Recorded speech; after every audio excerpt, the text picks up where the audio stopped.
Okay, we're live. We're jumping in here a little early. We're not going to get going with the actual analysis, but we'll just kind of lay out what we're going to cover. Hi, Emily. Hi, I'm doing a tweet out right now. I'm not ignoring you. Yeah. So I thought we'd cover the. I guess there's two big kind of multi-race betting events today well, one is at Gulfstream Santa Anita, the other one's just at Santa Anita. The Coast to Coast Pick-5 covers races 8 and 9 at Gulfstream. Now they've had some weather, I guess, and they're off the turf, so need do some adjustments there. And then 3 races at Santa Anita, 2nd, 6th, and 7th. The 6th and 7th look like they're overlaps, Emily, to the Pick-6, which is a big mandatory Pick-6. So those races are in both sequences. So I guess we got to pay extra attention to that. I thought just initially that the coast to coast, other than that turf, that late kind of change at Gulfstream, was pretty more predictable than the mandatory Pick-6. I thought that sequence is a little tricky. And there's a race I want to really get your opinion on, because there's a race I don't like, who I think is going to be the favorite. Okay. And it's going to take a lot of money, and I just have another opinion. In California? At California, yeah. So. Okay. So we're going to hold on a little bit more. You got anything else you want to talk about? But we really ask you, if you want to make this very interactive, ask a lot of questions, disagree with us so we can argue. That's always good, because I think when you debate, it's good. As long as it's constructive and as long as it's intellectual. Well, I'll say maybe this is something, maybe I'll kind of jump the gun on this, but like on that topic, this is something that I don't think people know, that you might get mad I say this, actually, that both you and I really differ a lot. Not so much, actually. We found a lot of common ground, but like in terms of politics, right? Like, right. I think people, if they follow my Twitter feed, they kind of have an idea. Maybe they don't. I don't think my views are necessarily a binary, but how you and I have solved many of the world's problems before, coming from different perspectives, and and we agree and work so well together collaboratively through differences. So to your point, as far as having that collaboration comes from a place of like respect and listening, and not trying to. I think a lot of times too, people are like so keyed in on trying to be right, especially in areas that are like gray, you know, and these areas that like were, I like coming from like an exercise science field and coming from like a science field. It's like you're always like exploring what the next answer is, right? Right. So it's like, if you're kind of taking that type of like discovery of, here's where we're at, but we're still, we're still learning. We're still open into something else. And I don't know. I think that's a positive. Oh, it's and that we still talk to one another, right? I don't understand the shutting off of people. That's the one thing I don't understand.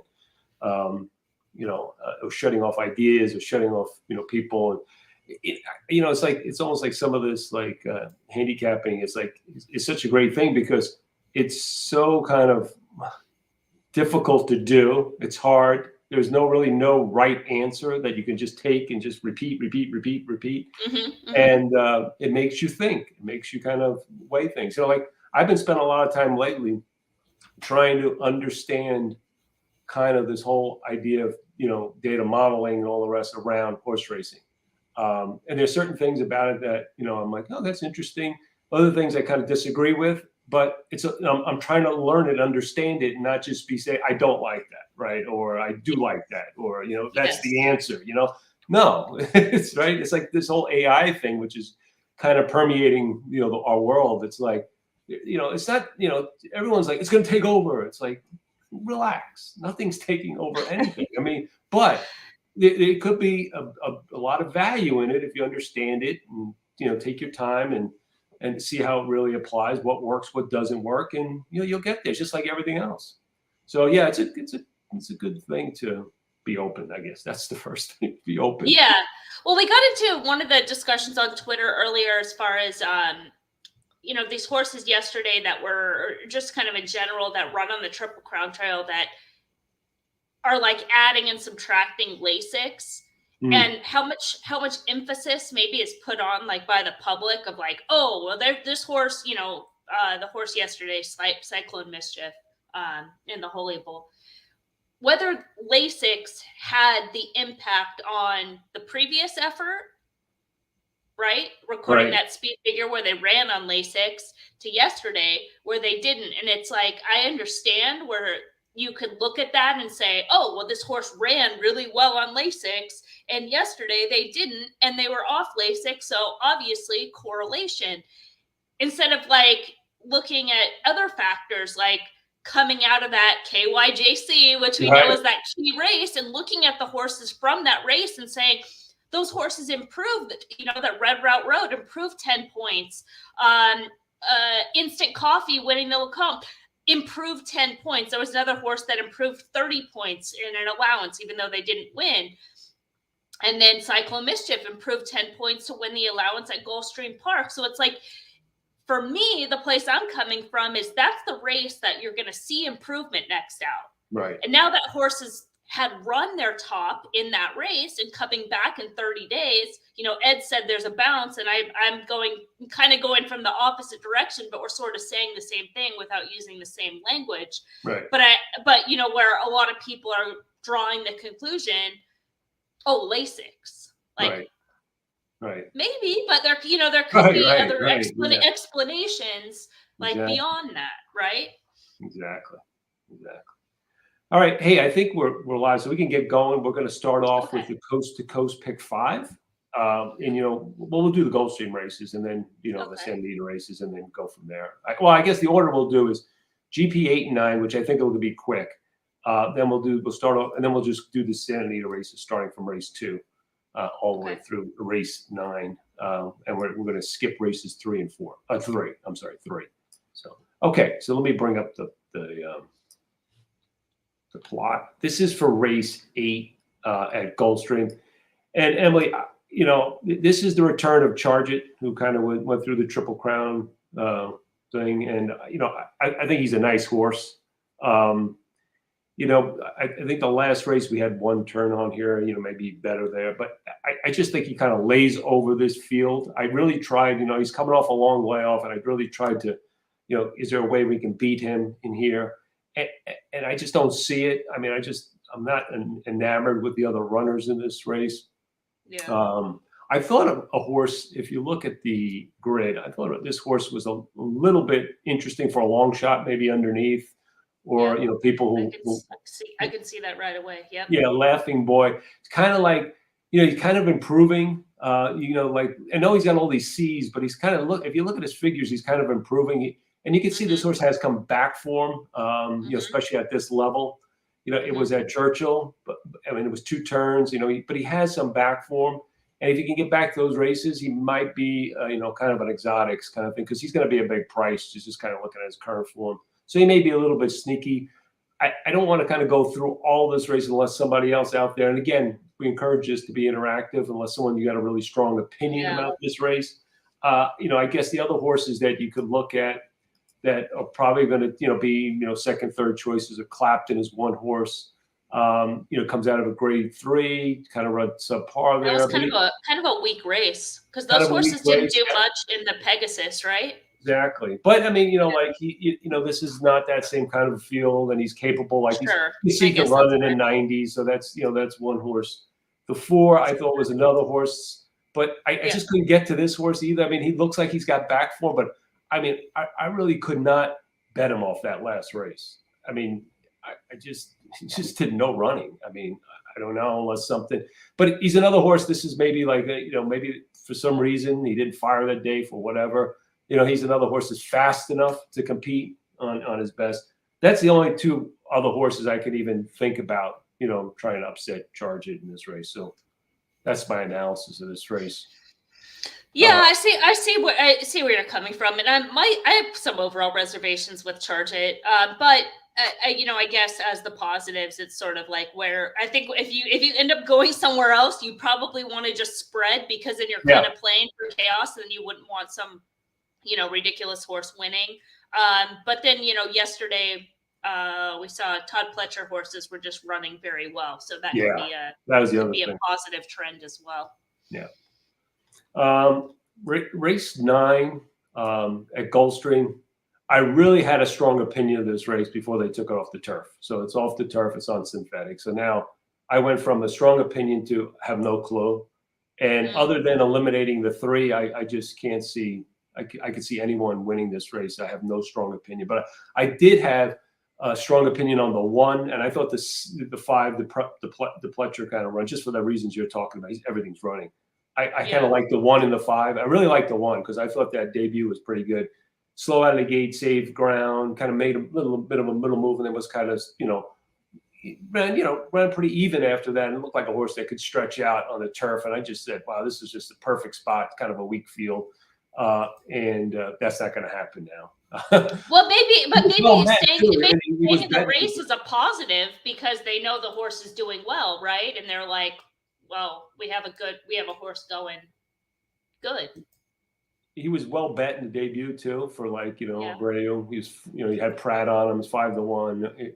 Not didn't embarrass himself at all in that race. The horse that won nicely. And we just kind of compare some of the I don't know. It just seems like Aqueduct and Belmont.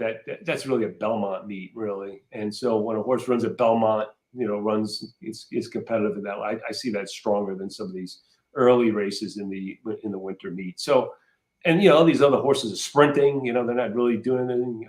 So this horse looked like stretch out. Looked like the thing because no one else is really stretched out. Maybe other than the 8, he had an excuse. So I mean, that's another horse you might want to consider. I thought he was a little disappointing in his next out, race. But he's another horse, I guess, is a horse. But in this race, I'm pretty much going all in, especially since if I single, the early Charge It, and then I go deep here, and there's some other races I think I kind of are shallow. So, I'll show you like horses. I'm not going to give you a ticket, but I'll show you kind of like my horses that I think could be in the mix. And I think I put all the horses I think I could be in the mix in the Pick-5. It still comes out to be like a $70 ticket. So it's not even that much. So it might be worth looking at. But that's all I have on these 2 Gulfstream races. Okay. We're going to switch over to Santa Anita. This is race 2. And this is this is in the Pick-5 sequence, right? And I had a real difficulty with this race, I'll be honest with you. I just don't trust anyone in here. I don't like the 2. And the reason I don't like the 2, Emily, I just think if the 1 is going to go and has speed, I don't like this 2 in a chase mode. I don't see this horse passing. He doesn't pass horses. He hasn't shown he's passed horses. And he's going to get played. And so if the 1 goes out there and he's chasing the 1, I don't like that trip for him. Now, he may just be clear and he just picks up the 1 late. But I don't know. I'm not comfortable with that. So for me, I was kind of looking at the 1 being the speed may just go wire to wire, and then or the 6 coming picking up both of them late. That was kind of my thinking on this. Didn't know what to do with the 3 and the 2. The 3. Maybe that's another horse that could trip out, just kind of sit there behind the 2 and just pick them up, get first run if the 6 doesn't fire. But if I was kind of playing this race, try to skinny down like a skinny ticket, I'd probably go 1-6. Yeah, I was gonna say the 6 has the positive, turf keyword last out, plus the trip that's attached to it. Kind of a big trip attached to it, actually, a weird race shape. So, yeah, and the 1. What's the morning line there? 5-1. I guess that's value, but no, he's got to be nowhere near. I think he's going to be shorter, right? Yeah. That's the only thing. He ran a big figure. I don't like these big figure horses. That's why I was like negative. It seems like I just don't like this. It seems like the 6 is the right horse. Yeah, I think so. If you really want to go for a strong horse in a 6, the 3, 4, and 5 all look kind of slow. But like I said, I could see maybe the 3 getting like a lucky trip. The Sometimes, stablemate to the 6. yeah, sometimes it's just, I don't know. I don't know. I think they're going to push. I think that horse is entered maybe in the race for the 6. Well, if that's the case, You have double, because I mean, you have double layoff lines. They've never stretched this horse out. They've never run the horse on I the know. turf. I know. No, I know. What's the intention here? Yeah, no, I know. So, I mean, the 6 looks pretty strong. I think the 1 is, well, it's going to be, I guess the 2 will be second choice, but the 1's going to be a close third choice, I think. So I'm not giving you a lot there, but I don't like the 2, I guess is my thing. But I put them in the winner's circle. I don't like that horse. Yeah. Race 4. Miller is also pretty cold, just for what it's worth. Who has the 4? Okay. It's been pretty cold. Race 4. Yep.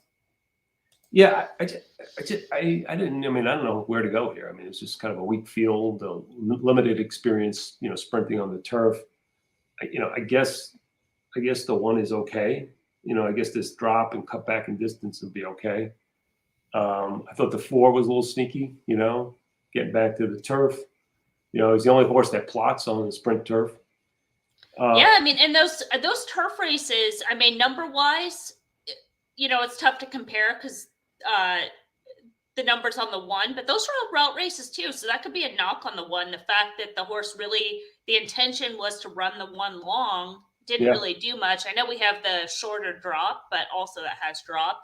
And I mean, as far as the 4, that 76 back in October, that number's right in line with the 1. Yeah. And then had trouble in that November 5th race. That subtle trip, and the other 2 races are like turf. So, I mean, that just seems like one, and the connections, those are connections that just don't get bet in any capacity. So, and what about the 2? I was like, is this 2 going to really like cut back? I'm not sure. I don't know. He's the other horse, it just has drop. It's like needs cheaper and turf. I mean, I guess this is a drop. All things considered. I mean, honestly, but yeah, I mean, it's a race. It's like it looks a little bit chaotic. I mean, the 7th could have upside, just kind of being that pre-race plus and going against the race flow last out. Yep. And as far as the 2 first-time starters, I don't know if you have. I'm sure you have workout reports. I watched some works on those horses. The 5 broke slow. I think it was January 20th. I don't have the date in front of me right now, but then showed speed afterwards. So I would expect them, even if they break slow, to show speed with Vasquez. And then as far as the 3, physically kind of looks turf, maybe a little bit longer, not the most kind of efficient action, I would say, but not like a paddle either. Kind of steps on themselves a little bit cross in the front, but a race that's kind of hard to not. Yeah, they're new faces. I have no idea. The workout reports say we're kind of like subpar, and with Yakteen, his horses run when they work. It's just been my experience. Like they don't not work. When they run, they're working. But I can't argue with people taking a 3 and 5. I'm gonna just probably hold my breath here and just go 1-4, but and 7 maybe a little bit 7 because I to your point, I just probably that's probably the way I'm thinking about this race. I don't know. I'm more 1-4 in this race, but I could see your 7. You made a case for that horse, but not an exciting race. But it's one you have to survive when you play these, right? That's the one thing when you go through this is like there's this survival thing that you have to kind of do. Let me just. And you can, because it is the mandatory. You can spread. Where on normal days maybe you wouldn't, just because the equity will be there. That makes sense. Yeah, and the thing you could do is like, you narrow it down. Like let's say in a race where you have really kind of a strong opinion, you might want to go really low. Like maybe single a horse and stuff and spread elsewhere. So Yeah. Anyway, I just another tough race. I thought it was this really kind of like a tough race to eliminate horses, and so I could only eliminate the 2 and the 5 out of this race. Those are probably horses you like. Okay. The thing I will say, I mean, the 5 looks like that this horse could have a pace advantage, maybe, right? There is that scenario. Yeah. Yes. Okay. It is a major step up in class, but I will say this too. That barn has been hot, Nap. Okay. But I don't. Some of these horses his horses that were stepping up in class didn't fare as well, even in that hot sample. But just and I don't like the distance. Really, the thing I don't like about that horse is the distance. That's really the big thing. I just don't see that horse winning wire to wire at 7-4. Yeah. Okay. Fair. Yeah. So I mean, I don't have a strong opinion about anyone in here other than just like, okay, I'm just gonna. I guess if I had to go with a horse, I think it looks kind of solid as the 4, but so if some other tickets you want to, key in on the 4, fine. But I'm just going to kind of like go the horses I said and hold my breath and hopefully I get the best price and move on. Yeah. Not exciting, but reality. All right. So the next leg. Did you have any opinion on this race? Because what I tried to do in this race, Emily, was kind of like segment the pace. Okay. I said, okay, I think the 2 could sit off the 1 and he could win the race. That's just. But I don't like I don't love the 2, but I think that's a possible. I like him better than the 1 of the E horses. Of the pace horses, kind of the stalkers, the 4 or 5 look great on the plot. But my problem with the 4, let me just go to the grid to see. No finish, red keywords. The reds. I mean, just a lot of red. When this horse does well, he could trip out again, right? There's no reason why he can't do that. It's just a red flag for me. Like that he's kind of had these trips and hasn't been able to. He just needs those trips. He's trip dependent, which is just kind of worries me. So that was the one thing about this guy. The 5, sometimes you never know with this, but a real kind of a negative angle I don't like is the horse comes back over rail, runs a good race, and then he regresses. And I don't like that he comes back with that pre-race negative too. Mm-hmm. He just didn't wasn't into his race. He just knew he wasn't going to run his race that day, and now he kind of stretches out. He's handled it. He's kind of run second, going 10.5 furlongs in a good race. I just don't like that. And then with the raise up in class now, he shipped. In. So even though they look great on the plot, and I don't, if anyone wants. Yeah, I mean, the plot is hard to tell in this case too because of the distance, and there's just not that much distance data. So it's the plot is kind of pulling from what it has. The 3 I thought could sit a trip. He kind of this is kind of an improving horse a little bit. And let's face it, the Tory is getting on all kinds of live horses, right? I mean, they're just this whole meet is about him, right? And so I think this is a live horse, supposedly. Like, and I don't just kind of give credence, but when I see kind of a workout report from like Toby, like this one, I kind of pay attention. This horse is like working out of his skin, supposedly.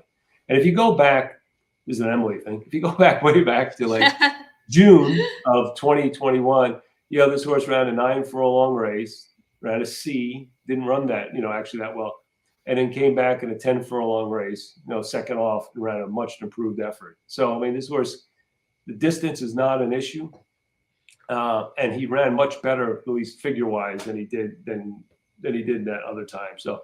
And it's, is and those are higher optics figure range actually than even today. Yeah, because they're in New York, So he's got some. So maybe he's starting to get reacclimated to California, getting acclimated to California. He's maybe ready for a best effort. The intention with the works and the switch to the Tory. who's been getting on live mounts. Maybe his horse is still got some more upside, and maybe it's a contender. Can maybe sit like if the 1 and 2 are kind of sitting, maybe you can sit maybe a pocket trip or up against the rails, get cover and make a run. Just he's big price, so he's worth it. I think he's a big price, 12-1. The horse that seems kind of obvious in here is the 8. Yeah, he's just got the layoff. He's got the layoff. I know, but this is almost a similar angle to or one of the angles that was used for the Pegasus horse, the 6 Art Collector. I mean, coming back off the layoff, like into a graded stakes race, like it's like it's positive. Now I know this horse doesn't like have conditions or anything, so it's not like where else can they go, but right. But this horse just seems like if they are going to bring this horse back as an 8-year-old, like, I don't know. Yeah, he's not working too well. But what do you? I mean, what do you want for a 10-furlong turf horse? Yeah, I don't like betting these older horses off layoffs. I just don't. Okay, that's fair. Yeah. I thought one of the obvious horses was, I guess, the 7. Sure. Right. So that's obviously contender. And I thought the other horse that I thought might be sitting on a pretty good race was the 10 Avenue. When we start, because I just this horse ran. He's kind of lightly, more lightly raced than the others, or maybe more upside. Yes, I see this. Yes. Can handle. Oh yeah, no, this is good. Yep. Yeah, I think this horse could be sitting on the runs, and he's got the kid from Woodbine, who's been riding sensationally. I mean, a little bit I saw. He looks really good, actually. He looks better than. He's a great rider. And McCarthy had that 10 horse yesterday in the late Pick-5 sequence where they were aggressive, kind of had an outside post and were aggressive in scent and were able to go wire to wire. So kind of to your point, looking at the plot where it's like there's 2 front runners kind of are kind of iffy as far as finishing ability. Not necessarily that the 10's going to get the lead. Yeah, but if he sits right behind those other 2, since they're drawn inside, could get the trip as well.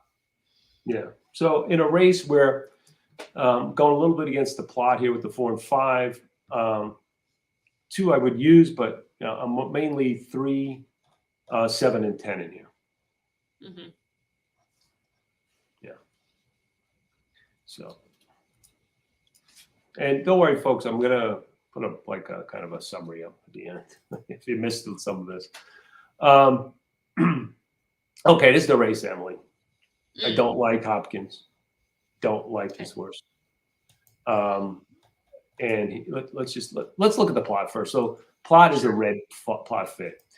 But let's face it, it's the 1 and the 2 as far as the early speed is concerned, right? And I'm not entirely sure that the 1 is not faster or just as fast as the 2.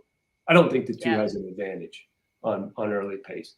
I look at the 3 and I'm like, oh, that horse could just sit the perfect trip. I just think he's too low. He's a quadrant 3. I think he needs to be like a quadrant, 1 to be more effective. Even though he's got the big square, that just means he's probably coming out of slower pace races, which he is. And he's got more finish because of slower. I think this pace is going to be faster than it looks like on the plot. Because I think these horses are just, they get into this race. I think the 1 and 2 are going to go at it. And I think that really only leaves the 5 from off the pace. That's a horse that his last race was I don't like these Laurel races, but that was a key race.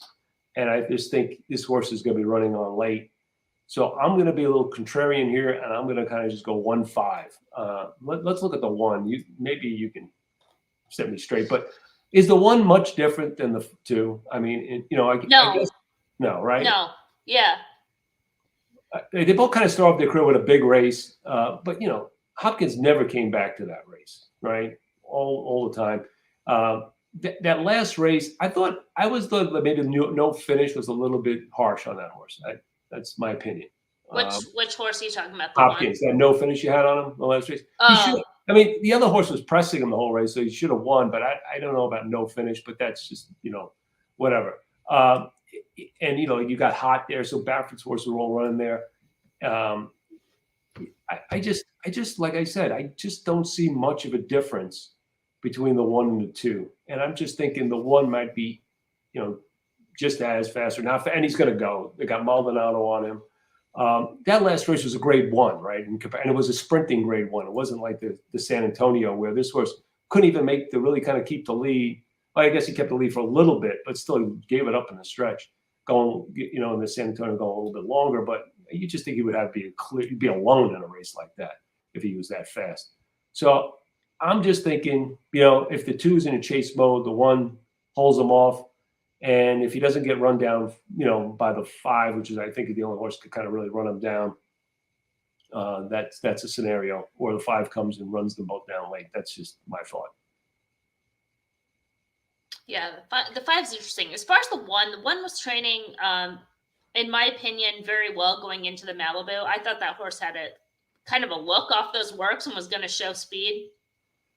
Which they did, but just not quite on that level. And it is a horse they've had like historically so much more time between starts. So coming back on, somewhat a second start of the form cycle could be a positive sign, and a distance change as well, being able to save ground with a horse that has the early speed. The 5 is interesting. Like I said, Miller is cold right now. But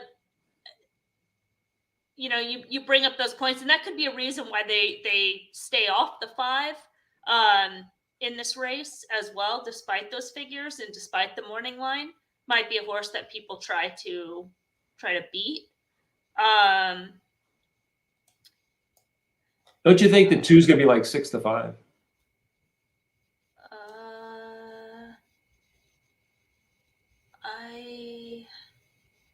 I don't know how they're going to bet this race, to be honest, because the 3 is the morning line favorite, and that I could see that. I can't see the 3 at all. It comes out as like most of these races. I know, but I know exactly what you're saying, but because California is so weird, and it's like this a horse that like has had like attention and press, type around him in the past. So, but so I don't know if that's the case, then I could see it being the 3 and probably the 2. I think those 2, which will probably create some value, at least the value that's somewhat required on there. A little bit of question: how do you not respect the connections of the 2? Baffert doesn't really mess around anymore with his entries. I assume he becomes favored. Yeah, the thing is, like with us in this type of scenario, is we're handicapping this particular horse, as far as trainer intent, it's like, if I look, his one grade 1 race or grade 2 race, other graded stakes race, the horse was not competitive. Now I understand that it was like a route or whatever, but typically with Baffert, especially when these horses run especially Baffert in general, his horses win early. Yeah. He's not so great with older horses, when they come back off layoffs. And that horse running a big figure or at the early part of this meet, I'm just not sure if I trust that horse to run back. So it's not so much that we're not respecting the connections as much as we're really assessing this particular horse and how this horse fits into this race shape, if that makes sense. But for the reasons that you mentioned, is probably reasons, to John's point, why that horse will be favored, right? Right. Yeah, I think this is the race that I'm going to at least look. It may not play out right, but this is the race I'm going to look to separate from the field and cover where in the other legs, pretty much, maybe get right in some of the other opinions by spreading. But this is the race where I'm going to kind of try to take advantage of where I think the betting will go. So 1 and 5 for me in here. Anything else in this race, Emily?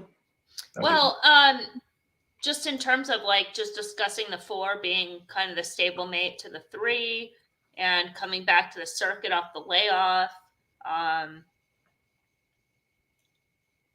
What are you thinking? Like, this horse needs a race, needs a prep? Yeah. Okay. And maybe enter the race to fill the race, maybe? Could be.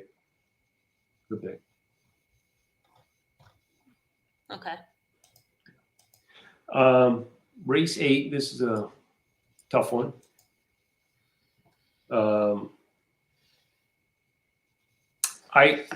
Again, looking at this plot, but by the way, this is a good plot. You see, it's a green plot. You see how it lines up on the diagonal here? If I can just show you, right, like that. It's a pretty good plot. So what does that mean? It just means you can kind of handicap this race looking at like who you think's got a better early chance, who's got kind of the, who are the pressers that look good. And, you could really kind of handicap this. And, I guess, the one horse I thought it was kind of interesting. It could go either way, right? I think when I look at the early pace, Emily, I think the 3 Augusta Melody might be the speed of the speed, right? So that's a potential, but there's no guarantee in that one, and it's hard to kind of wire these fields sometimes, unless you have really significant advantage on that downhill. So it's not that easy. But the horse, looks like he might be speed of the speed, so I don't kind of knock anybody. When you look at kind of like the horses just kind of off the pace, right? I guess that would be the 9, the 10, 6, and the 6, right? 6 is just too slow. The 9, I think that form is a little bit negative. Just kind of the recent form. So of those horses, I like the 10 the best. I'm a little worried about the spacing, but he gets a drop. Plot's okay. He's kind of working well. And there is that scratch in there that from back on December 31st to kind of suggest that from a similar condition, from a similar spot in the grid. So even though there is a layoff, they did have the intention to run this horse. Yeah, and he's working. The end of well. December. I think this downhill may suit him. He's kind of won sprinting before. He ran a 5th, but that looked like a prep. Last time he ran down the hill. So I thought just kind of going through this, I say so 3, 10. And then when I was kind of evaluating the closers, to me, it looked like both the 2 and 11. And I kind of like this 2 a little bit because there's another horse that could be really rolling late. So if it does heat up, this is a horse that, he's coming off a long layoff, but, he's kind of, I think he's kind of done well over this course previously. I guess he's he has some good races. Yes, it's good races. So I thought he kind of have a look. And the 11-2 was another horse I thought would be another potential closer in this race. Just he ran okay. Another horse that ran okay, kind of on this course. So he's another horse that's kind of working okay. So for me, I think the way I'll play it is I'm trying to cover all bases, so to speak. Early, middle, and late, 3, 10, 2, 11. And I guess the 1 was the other horse I didn't like as much because I just didn't think that this was the right distance for this horse. Yeah, I feel like that horse has been flattered off some trips in the past and some of those shorter sprints that kind of bring, and the synthetic that I think also kind of is impacting the plot a little bit. Trevor mentioned the type of race where you could get a price. I think, maybe, but I think it's the type of race too where you don't really have a strong favorite. And a lot of the times when you are getting a price, it's coming from the fact that like you have a strong favorite that's vulnerable, right? And so like this is a race where it could come up with a price, but also it's you don't really have a strong favorite that a lot of people are like, trying to sinker or anchor into either. So it's probably worth going using a few. Yep. So that's it for me on that one. 2, 3, I think 10, 11. I said. Oh wait, no, I'm sorry. 3, 9, 2, 11. Okay. Going on to the next race, and this is the final leg. I thought when I looked at this race that the early pace horses had an advantage. And I was wondering if the 12 could get over and kind of have a decent stalking trip in there because he plots very well on the surface and distance. You can see the speed rating contentions are kind of average, below average, right? Everybody else, all the runners are PC or C type runners. So, I just thought that even the 3 and the 6, I thought had a look in this race just because they're going to be forward. And I noticed the other, maybe it's just, I'm looking at trends like 2 days, just like Mullins horses seem to be running. Yeah. And I noticed Hernandez kind of took he had another mount here. I guess he was on somebody else who kind of switched over. So I just thought the 3, 6, and 12 are horses I want to kind of, have on my ticket. And then I think from a closer perspective, who was the horse I thought was the best because it was hard to kind of, I guess the 5 plot's okay. The 2 maybe, because the 2 and the 1 are kind of like in the same spot. Yeah, the only thing I didn't like, the 2, the only thing I don't like about the 2, I thought he might have peaked last time. He's kind of 0 for 6 at this level, and like he kind of ran a really good race in in the San Gabriel, and now they're dropping him again, right? And he where he's been like 0 for 6, like now he's only had one in the money finish times at this level. So I just don't know how to read him. Yeah, I guess so. Maybe he still got it. And then the one has the B grades at the level. I know not last out, but at least in terms of class, he has that there. Yeah, he was one. Looks okay. I just he's proven at the level.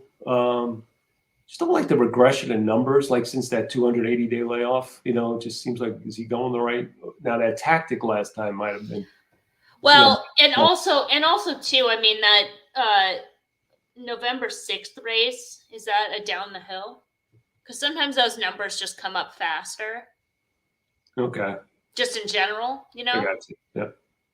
Yeah. So he's a little tricky. I just hard to gauge his form. So I was kind of lean. I hate to just lean on the early pace horses. Let me see what was the horse. I'm just looking at see who else I thought was. I did actually. I actually did go pretty deep in here. What about the 8? Yeah, I didn't like the 8. I think it was because I just don't like this trainer change. This horse looked really good, and I just think there's a downhill. If you want, my guess is what's going to happen is what's going to run this race and they're going to bring him back down the hill. That's just my guess. But possibly. I don't mind the trainer change because Mendel probably just wanting to move on from this horse, being a gelding and everything. We've seen that in the past, but it's another horse that. What's that? He loves geldings. Does very well with them though. Who does? Mandela? Yeah. Over the years, he's done real well. Okay. Tin Man. I believe you. Okay.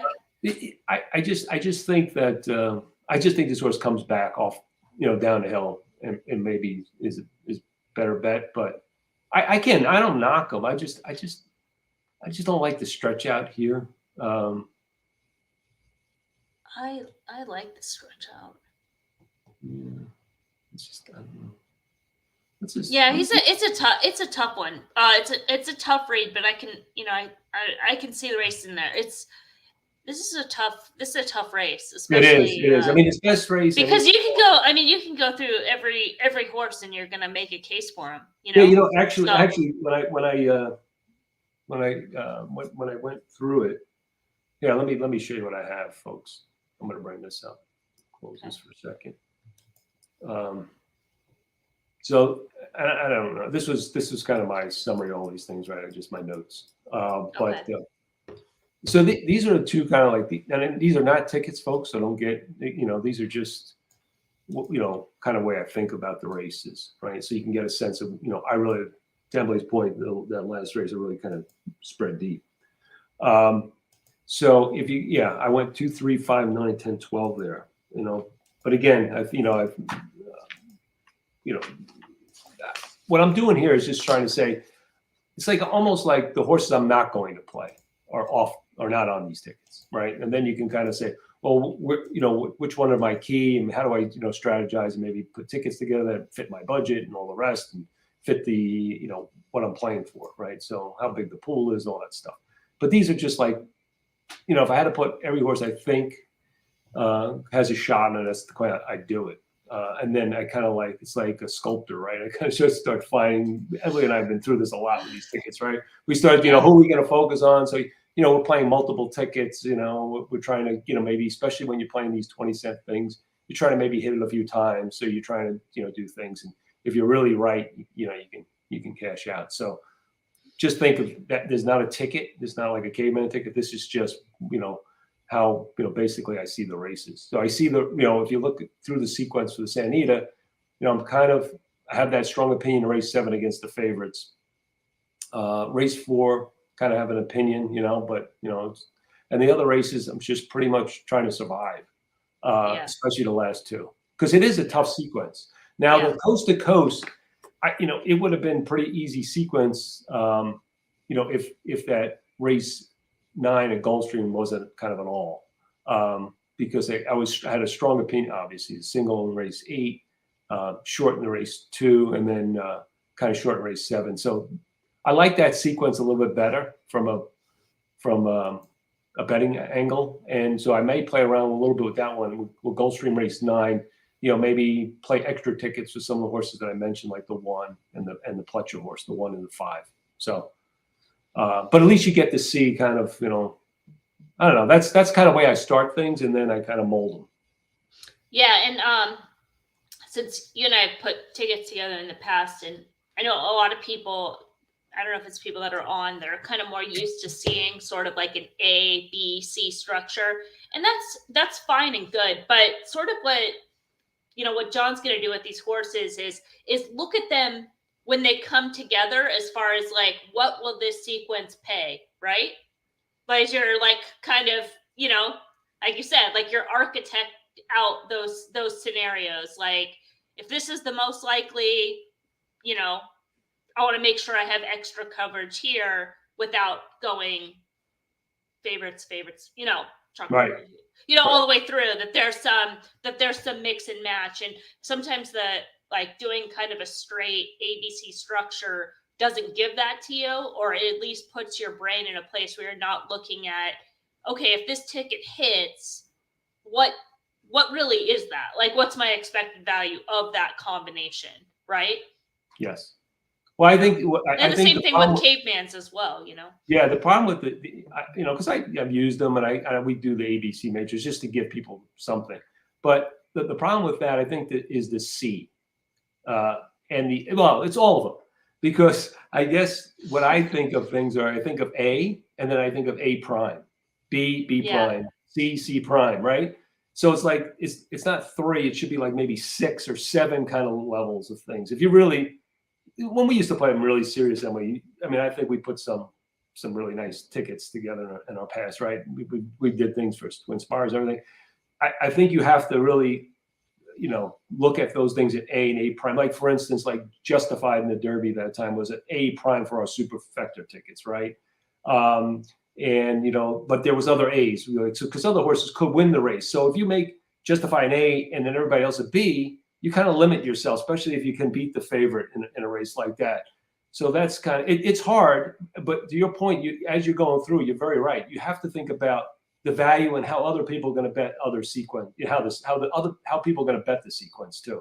Like, right. For instance, I think people will lean, at least this is my opinion, people lean heavily on the 2 in the Santa Anita Pick-6 in race 7.